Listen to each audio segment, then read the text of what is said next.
Josh Allen is not going to win MVP this year. Here's why. Is Josh Allen going to have more wins than Joe Burrow? Is Josh Allen going to have more passing yards than CJ Stroud? Is Josh Allen going to have more completions than Brock Purdy? I mean, is Josh Allen even going to have more touchdowns than Baker Mayfield? Stick around. We're going to answer those questions right now. What is up, everybody? Welcome to another episode of Up or Down, the show where we track what affects a card's price, moving it up or down. I'm your host, Dappz, with the biggest card purchaser in the entire universe, Ethan, the man with no last name. So Josh Allen won his first MVP last season, but he's not going to repeat. Why? Because there are 4 quarterbacks who are better than Josh Allen, who have better odds of making you money this year. Do you want to know who those 4 quarterbacks are? I would love to. Well, before I tell you that, we are going to give away our card from last week. Remember, we gave away a rookie Prism, Michael Penix, blue. What is this, a flashback? Deca. Deca. It's a Deca out of 149. And the winner of last week's giveaway is Jimmy Glenn. Congrats, Jimmy Glenn. Jimmy Glenn has been a longtime supporter of Dappz. Not just Up or Down, but everywhere, on TikTok, on Instagram, watching our live stream breaks. We want to see you open sports cards with us, so feel free to join us any night of the week. DappsLive.com or TikTok, Dappz Sports Breaks. And we have another giveaway this week. All you have to do is like this video, subscribe to our channel, and comment. Comment whatever you want to see in the show. Comment anything. Comment your favorite quarterback, comment your favorite card, whatever it is, and we're going to show you the card we're giving away later in the show. So keep watching. Back to making money on quarterbacks. Joe Burrow, plus 650 to win the MVP this year, only behind Lamar Jackson and Josh Allen. Not Patrick? No, he's ahead of Patrick. Maybe a little bit ridiculous. Okay. Not the best odds. Now, the question is, can you make money on Joe Burrow this year? His Silver Prism rookie, PSA 10, is floating around $1,600 last sale. That card is pretty high for a Silver Prism rookie. But if Burrow wins the MVP, which, listen, he's always flirting in the top 5 of the MVP race. You could have gave it to him last year. What do you think his card price does if he wins that MVP? Where does it go? So the Prism Silver is like a good marker for that year's class. But comparing 2020, 2019, and 2018 silvers to later year silvers are much higher pops. The Joe Burrow silver at one point I think was going for like $5,000 to $7,000. Will it get back to that point? Probably not. But if he wins MVP, you can at least see a 2x around the 3K range. The next quarterback we're going to bring up, and I think you love this guy, CJ Stroud, at plus 2,200 to win the MVP this season. I love that as a bet, by the way. If you're a gambling man, I think CJ Stroud has all the tools needed to potentially win that MVP. We might be a little too early in his career, but I would take the flyer at that price. Also, his last sale, Silver Prism rookie, $480. So we're talking about 1/3 the price of Burrow, which that's a huge discrepancy. Now, again, we do have to reference pop count. We have to account for that. But at the same time, there's no way that Joe Burrow is 3 times the quarterback as CJ Stroud right now. Yeah, there's no way. I mean, Stroud's Prism Silvers aren't his best card by far, but there are tons of Stroud's Prism that are way undervalued. Like last show, we talked about the Gold Shimmer. We thought it would do low. It ended up doing $5,000, kind of what we expected. I honestly think that if you pick up Stroud now, you have the most room to 2, 3, 4x because it was at that range just a year and a half ago. Like, we're not too far off of when it was these points, and that was before he even played a full season of football. He'll come in this year. He'll show how dominant he is. He'll win another MVP. He'll win his first MVP. You could see Prism Silvers doing 1,000, but you could also see, let's say, that Prism Gold Shimmer you're talking about, they did 5K, going back to 20K. I could definitely see CJ Stroud going back up to those numbers. Also, when you're talking about pop count, now the PSA 10 Joe Burrow, there's only 300 of those. I think 298. There's 2,000 PSA 10 Silver rookie Stroud. So you do have to account for that in the pricing. But at the same time, if CJ Stroud were to win an MVP, I think his price can 3 or 4x easier than Joe Burrow. I don't think he has the ability to 3 or 4X, where I do think C.J. Stroud could be a $1,500 silver if he won an MVP. Yeah, because you can get C.J. Stroud at penny stock prices. Like, you can get a big multiplier on his stuff. We're also forgetting he has no autographs, so Prism cards are his best cards. So go out, get numbered Prism, get field level selects, get case hits, color blasts, kabooms, yada yada, and you'll see a nice jump when it comes down to it. So I don't see C.J. Stroud's card going down too much this year, but I do see the potential for it to go high up. Another guy I really like at a similar price point, who I think has a massive potential to go up, is Brock Purdy. Plus 2,500 to get an MVP this year. His PSA 10 Silver Prism just did $500. So he's floating right around that same price point as C.J. Stroud. A little bit better odds from VegasInsider.com. A little bit worse odds in the card game. Do you like Brock Purdy as a buy this year to go up in the middle of the season? Similar to Stroud, Big Cock Brock. Can I say that? You sure can. So Brock Purdy, just 2 years ago, was the third highest selling quarterback in the class. Brock Purdy numbers, when he was in back-to-back Super Bowls, I think his Prism Silver was well over $1,000. You got to look at the graph of these players. If they've already reached high points, it's not like they can't go back to them. I mean, go look at what a Josh Allen Prism Silver was in 2020. It went down a lot from 2020 to 2023. But once he won that MVP, these numbers are right back to where it came. So Brock Purdy, a lot of potential, great market. It was super hurt last year. The whole team was decimated. He'll be back in playoff shape.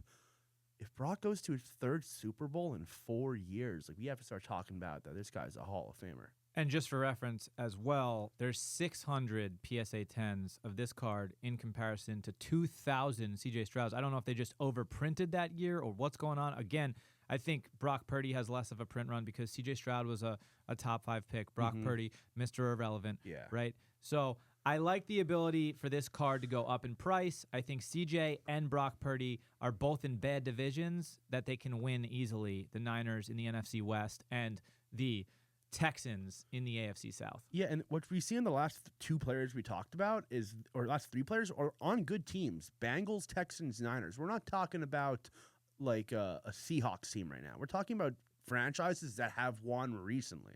So good teams, good markets, good players. I mean, it's hard not. I'd rather invest in one of these guys than a running back on a shitty team. And now you might call me crazy for this, but I got a 4th guy who I think really has a chance at an MVP over Josh Allen. Do you know who it is? I don't. I'm scared to hear. He's a Tampa Bay quarterback not named Tom Brady. Baker Mayfield coming in at plus 3,300 on Vegas Insider to win the MVP this year. Love that as a flyer. Throw $100 down. He wins, pays you over $3K. Now, I couldn't even find a Silver Prism rookie sale on Alt. To reference, I had to find a silver auto sale, which was a little over $200 in a PSA 1010. So Baker Mayfield silver rookie with an autograph is less than half the price of CJ Stroud or Brock Purdy. Do you think there's room for Baker Mayfield to make you a couple bucks this year? I really like this pick because if you look at Baker's stats, he's aged like fine wine. Baker Mayfield has only been getting better each year he's in the league.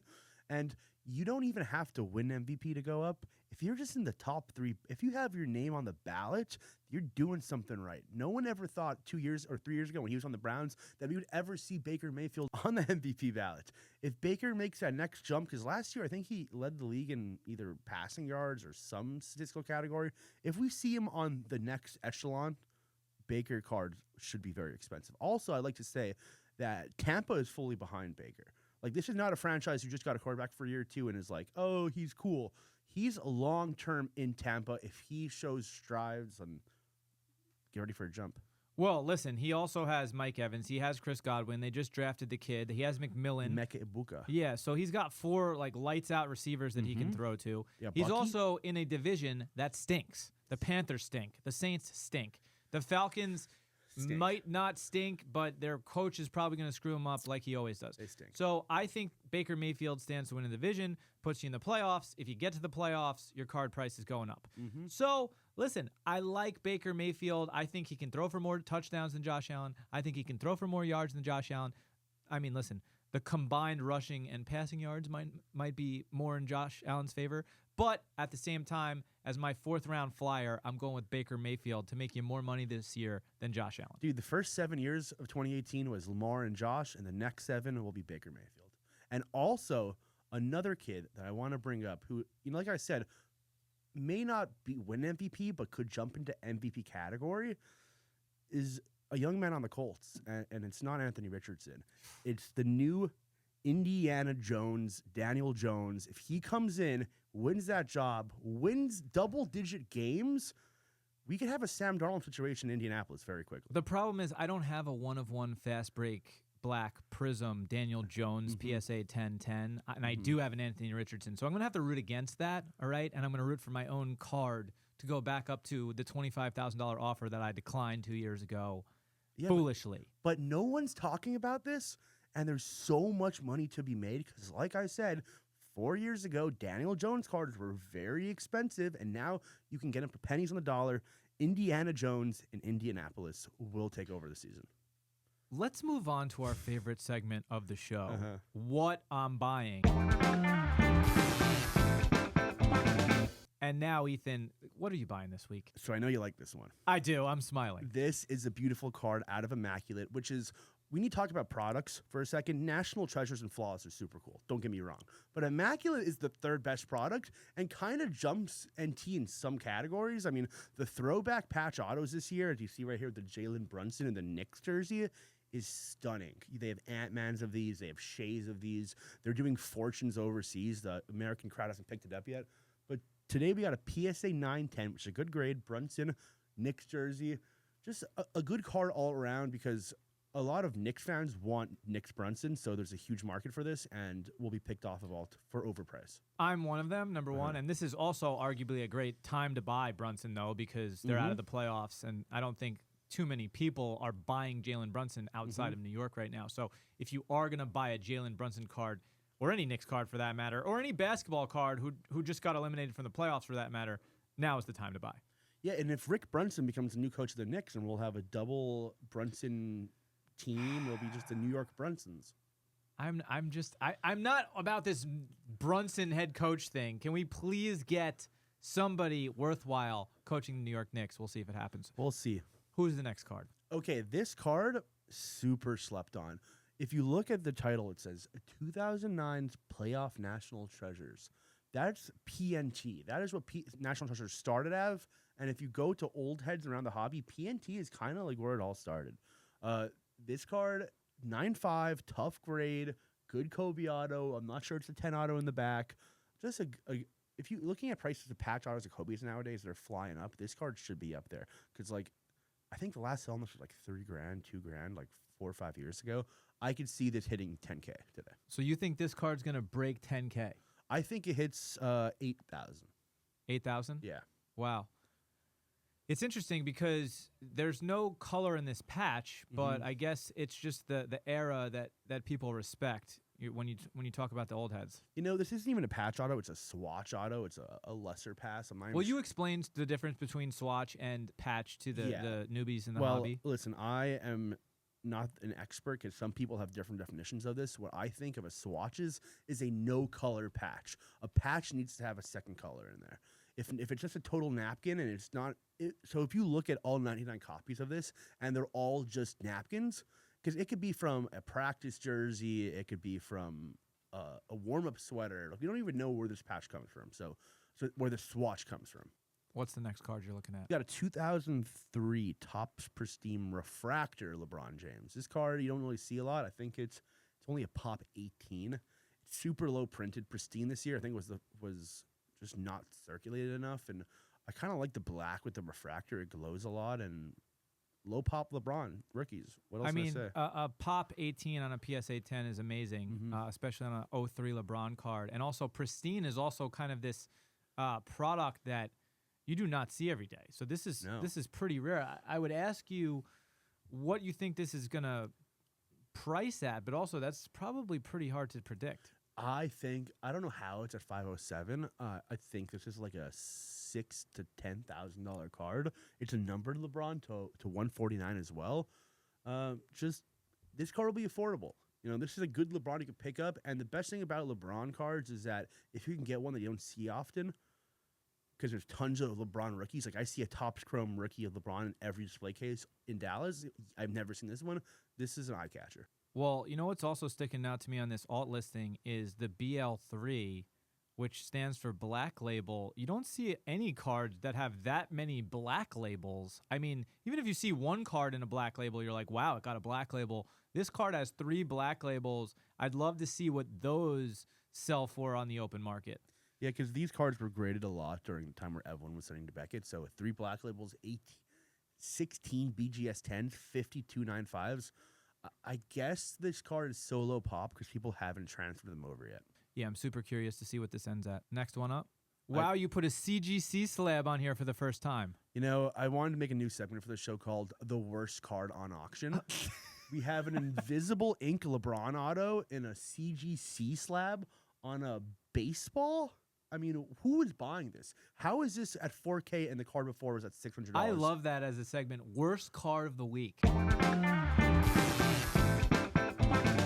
Did LeBron like throw an inaugural pitch out for like the Cleveland Guardians game or something, and that's why he signed a baseball? Where's the ink? I know my vision's not the best, but I mean, is a CG slab just hiding it? I don't get why. So this is a print. He didn't even sign it. No, he signed it, but you can't even see it. Barely see it, yeah. Yeah, and who is putting this in a CGC 10 label? Well, it's also interesting that there's 3 of these graded, and one of them is in a CGC. The thing about these CGC slabs, the rumor on the streets is they're hard graders. CGC does not give good grades, so this card might crack out and become a black label. Even there, so $4,000 for this card. This is not a real sale. I call shenanigans. This is not a. No one is paying 4K for this. But it is licensed. Yeah. Well, it looks like somebody's paying more than 4K for this, which is even more ridiculous. I don't get it. It's like there's 2 days left still. But it's also a LeBron auto, right? So like I understand the premium you're paying on a LeBron autograph, on a baseball, on a CGC slab, and he's also in a basketball jersey on a baseball card. This is a very interesting. Dude, it makes me mad looking at this card. That's why I put it here, because I want everyone else to get triggered with me. All right, which card is going to trigger us next? So this one is on here because I want to see who has the balls enough to go buy Zion right now. This card has $20,000 to $50,000 sales on it. I know Zion's going through something right now. I know he's overweight. I know his girlfriend's crazy, and he just has tattoos all over him now. Baby mama issues, they call it. He's going for like 12-hour tattoo surgeries instead of practice nowadays. He is off the chain, but the potential is still there. If you want to buy low, this is the lowest you'll get him. And if you think Zion gets traded to the Lakers next season, he gets traded to the Knicks, or just gets off the team and becomes who we think he could be, this is your chance. It's pretty wild to me that this kid went to Duke, because everything I've seen from him off court is just wild. It's like he doesn't want to play basketball. He's more into like, he's a young guy. He's a young guy, and he's more into the lifestyle and the culture and going to the club and having tattoos and all this stuff. And by the way, like, live your life. But he doesn't prioritize basketball at all, it seems like. And I don't know, maybe that's the situation that he's in New Orleans, and it's not a good cultural fit for him, and the organization, the way that they create rules for him. Maybe he's just like, I just got to get out of here, right? And then where he goes next will change his career. This is the time to get ahead of that, if that does happen. Yeah, there's New Orleans voodoo. They killed Anthony Davis, they killed Chris Paul, and they're going to kill Zion. Maybe if you free him, we get to see the potential. We all see in him. This guy is one of the fastest players in the league and one of the heaviest players in the league. He jumps higher than anyone and just moves like a bowling ball. You can't stay in his way. If he gets into, like, let's say the Heat or the Lakers, and they put him on a diet and they get him in shape, then there's not a player in the league that can guard him. Should we give away a card? Yeah. All right, guys, remember, we're going to give away another card. We give away a card every single week. All you have to do, like this video, subscribe to our channel, and please put a comment below. We're going to randomly select one person who comments. You can comment anything you want. We would love if you comment what you'd like to see in this show that is missing so we can get better. The card that we're giving away this week is a rookie select Jaden Daniels to 175. This is a premier level Beautiful card. I mean, Select this year is out of control. Yeah. If you haven't watched our recent video of Select that dropped, we highly recommend checking it out. This is one of my favorite products of the year and my favorite Select product in recent years. I mean, this is out of 175, blue checker, rookie Jaden Daniels. Good luck to anybody who gets this in the comments. Fanatics Fest around the corner. I'm pretty excited. I went last year. Mm-hmm. You went as well. Yep. It was definitely a very unique experience when it comes to a card show. What is your opinion on Fanatics Fest in relation to the National? So I really love how Fanatics Fest is ran. I'm so tired of going to these card shows and having these lame autograph sessions with people you never heard of, or these old people going through these binders and dollar bins. No disrespect, love those guys. They're the backbone of the hobby. But they don't need to be front and center when I walk into the Nationals and I see all these booths of vintage cards that no one's heard of and these terrible gloves from 1904. I want to see Tom Brady. I want to see Patrick Mahomes. I want to see LeBron James. I want to see these influencers, these cool events, these Fanatics this year is dropping all these boxes. Travis Scott, New York edition, F1. I mean, this is more than a card show. This is a fun new live event. You know, maybe you go to the Nationals, you have a terrible Nationals, you buy nothing, you lose money, you're in Cleveland, Ohio, and you got to go home. At least in Fanatics, you know, I went last year. Sure, I didn't buy a lot, but I saw Show Speed, I saw Jake Paul, I saw Rob Gronkowski. I mean, I had a great time. If I sold no cards, I'd still have fun. Now what they're doing is it's on us, the card community, to make it a card show. They gave us the tables. We have our whole area. We have people walking into the show that weren't into cards before who are now coming to the card section and spending money and getting part of the hobby. The old card show, like, listen, I go to a card show every week. We don't need a Nationals. We need a new fun live event, and that's what we're getting with this, and that's what's going to translate onto the storefronts. So I agree. There's two things I'll say. One, first about Fanatics Fest, and my critique of Fanatics Fest is absolutely incredible event, just completely innovative. They want to do, or they want to be the Comic-Con of sports. I think they're doing as close as they can to achieving that goal. The one thing I will say about the card section of that show, though, is that they stuck the whole card community off in the corner. So they have to integrate those tables into the entire show so that if you are at the NFL booth or the WWE booth, you might find a card table right next to that and go, oh, what's this? Yeah. Right? So that you don't have to wander off into the corner to be, because then it's just it's what you described. It's a card show in the corner. And where is everybody? Where are all the new people who have never experienced cards? So as it's been explained to me, that is going to happen this year. You are going to have those card tables that are integrated, mixed next to the WFAN radio or next to ESPN on a stage or next to Travis Scott, whatever the activation is. When it comes to the National and you complaining about, oh, well, you know, these old crusty guys in the hobby who have been around forever who have these dollar bins, I understand that. Listen, if you've been going and setting up at the National for the last 30, 40 years, you should have a competitive price point or a fair price point to pay for a booth and get space there. But I feel the same way about Fanatics Fest. Those should be integrated with some new tables as well, right? Spread the love, spread everything out. I understand at the National why you would put all the breakers in one section because everybody's loud, they're obnoxious, they're making noise, right? And you don't want that next to a deal. No. So totally understand that. But when it comes to dollar bins and old school cards being next to modern cards and modern tables, all that stuff should be integrated. You can have the dollar bin next to the modern cards so that maybe somebody who does collect 2024 Prism or 23 Prism sees an old bin, right, and goes, wow, for $1, I'll take this, or I'll take a couple cards for $10, right? And then you also have that guy who goes to the dollar bins and sees the newer cards and goes, you know what? I do root for Baker Mayfield. Oh, his Prism rookie is only $50. I'll take one of those, right? So that's where I think both of these shows can do better is integrating everyone together. I want to burst some bubbles. People who are going to the Nationals are the same people who go to every card show and setup. Like, I've seen the same people every week in different states. And you know why they all go to the Nationals? For the newbies, for the people who are getting to the hobby. The National brings people in the door who usually don't go to card shows. And that's why a lot of predator dealers set up at the show so they can take advantage of new eyes. what Fanatics is doing is they're not only taking card guys who want to do card stuff, they're taking just sports dudes who want to come out and have some fun. These guys are going to spend just as much money and as uneducated as any of the card people coming. If you just use activations where, let's say, you could get discounts at certain tables, or you can just have to, let's say, this is it. You just walk into the show, and when you walk into the show, you have to come and go from the sports section.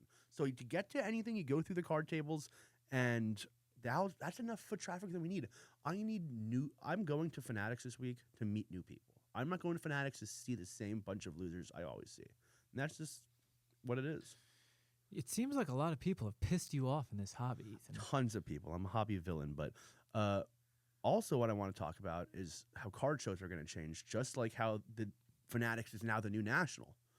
I see a new trend of card stores that copy off of Burbank cards. Let's say just like Cards HQ. Well, also let everybody in the hobby know who doesn't. What is the new Burbank cards? So what they do different for besides having a retail location, they are a buying and selling and trading community. They're a storefront where you can come into and sell the cards that you just hit, or you can liquidate any inventory you want, and you can purchase almost any inventory you want. So you're not just relying on buying wax or a couple singles. You're just a whole ecosystem of buying and selling cards. And the old brick and mortar of just, hi, I got a box of singles here, 10 cards on display, and all this wax has been getting dust. It's a community thing. And I think that's the new way of cards. We have one in Atlanta. We have one in California. I bet we see with Card Vault, what Tom Brady's doing, opening 16 locations all over the Northeast, that they're going to be buying cards in the locations and selling cards in the locations. It just adds to what cards are becoming. Well, I'll tell you, I went to the opening of Card Vault by Tom Brady in the Hamptons, and it was madness. There was a huge line outside. And by the way, you're in New York, by the way. You're not in, New England. No. And New Yorkers do not like Tom Brady. They're like, throw me a ball, Tom, right? Like, they are out there waiting in the rain for Tom Brady to come out, get their autographs. And listen, I'm sure they're making a pretty penny off their Tom Brady autographs, right? But he's definitely driving hype, and I think that Mike Rubin, whether it's making the intro to the guys at Card Vault, who I have nothing but good things to say about them. I think it's funny that it's Card Vault by Tom Brady, because I knew Card Vault before then, and I think it's just Card Vault. But Card Vault by Tom Brady, if Rubin is the connector of those two, Card Vault and Brady, like, great job, because listen, this is gonna bring more people into the hobby, because Tom Brady's putting his stamp, putting his name on card shops. But I agree with you. It would be way cooler if every Card Vault by Tom Brady was a spot where you could liquidate your cards, right? And it had that Burbank feel, because that is something that I think Burbank does better than anybody. And, shout out Jeff Wilson over at Cards HQ. I've only gone to, like, their grand opening, so I don't really understand the flow and the feel of the actual store. I haven't been there I haven't been in the store as, like, a collector or as a customer, really. But as far as what Ryan and the Card Father do over at Burbank, really one of a kind experience where you can buy packs, you can buy wax. If you're a breaking company, you can get inventory. If you're somebody who rips open packs, you can liquidate your cards and get cash back for them. So it really is a community build at Burbank. They've done an amazing job, and I think that's also why their show has been so successful. Yep. Who launches a show and then the next year does 2 shows and is, like, selling out? Arenas, pretty much. Arenas, yeah. Like, what Burbank does is revolutionary, and they're doing it better than anyone else. What they're doing in Atlanta, my boy Carter and Ryan really has something cool cooking down there. And I'm upset you didn't invite me to this opening in the Hamptons, but I'm pretty sure they're buying there too. Like, let's say you go into a store, you rip a case of Select, and you get the best card. What if you just want to sell it right then and there and buy more cards? What if you want to go post it online? What if you want to grade it in store, which is what Burbank does now with PSA on site? There is a new wave of card stores coming, and all those old crusty locations with jerseys in the corner and old wax we've seen since 2000 are going to go away. Yeah, I mean, I think that Fanatics also kind of made it known to the hobby that if you're not investing in your store, right? If you're not putting some TLC into it and making it look good, and the card shops of old where you walked in and there's cardboard everywhere, and there's 3 cats that the owner has, and they're running through the boxes, and you're taking hobby boxes home with hair on them from the pets. I just don't think that's a good look for anybody. And listen, I'm behind the whole, let's elevate the hobby and let's make it a little bit better. When we opened up the first Dappz sports card shop on Melrose Avenue in LA, my vision for it was like an Apple store, right? Like make the Apple store for cards. So really cool to see people investing in their shops. But beyond just investing, like we said, make it a spot where you're providing value to the collector, right? Like that collector can come in, cash out, trade, right, at a pretty fair market price as well. You could go to a card store and not lose money. You can make money. It could be your whole business. I know people at Burbank who are lined up at the door 30 minutes before the store opens just so they can dive through the bins and get what they can get. I mean, it's just brilliant what they do, and I like the state of the hobby in terms of what they're doing for card shows, what they're doing for physical store locations, and now let's see what they can do for actual cards. Did you see the sale for the Steph Curry Topps Now, $500K? Yeah, what do you think about that? I think that was not a real sale, but either way, if you can make Topps Now the new creme de la creme of cards, I mean, that's big for the hobby. I like the idea of Topps Now. Like we said earlier, I hate the look of it. But if they can turn this into cool-looking, better quality cards that really define the moment more, I mean, we're up to something good. Well, I don't like the name Topps Now, and I don't like the look of it either. It's made with cheap material, right? So it's not great card stock. But imagine Topps Now. The idea is there. The idea is awesome. It's just it should be chrome. Right? It should be chrome. It should be refractor. It should be.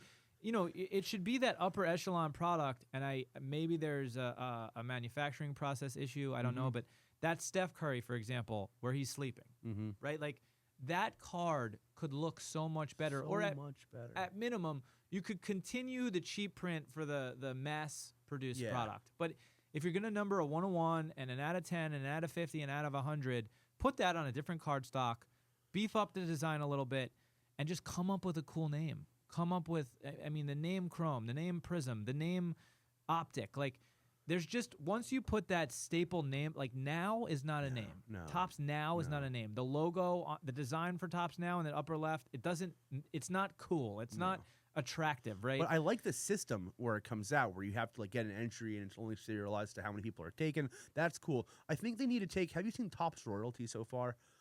No. Topps Royalty, which they did for UFC and I think for... Oh, maybe tennis, I did see this. Yeah. It looks like flawless, kind of. It's like a thicker stock. Like, that's fine. Turn that into your Topps Now big card. You have what a good card should look like. Now work on it. That's your last step. Just make it nice. Well, you've got your homework, Topps. Thanks for joining us for another episode of Up or Down. Don't forget to tell us what you want to hear about in this show. You can hit us up in the comments on YouTube, Instagram, or TikTok. And if you win a giveaway, remember, DM us on Instagram and we will verify your win. Please share your experiences in the comments. We want to hear about your wins, your losses, your buys, your sells, your trades. We want to hear it all. That's Ethan. I'm Dappz. See you next week.